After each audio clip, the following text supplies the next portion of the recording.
Your stomach does not growl because it's empty, it growls because it's working. Even when there's no food in there, your stomach muscles contract and move air and fluids around.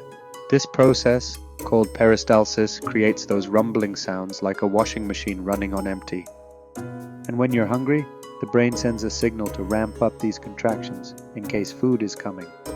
It's almost like your stomach is preparing itself for action, making sure it's ready to digest the next meal.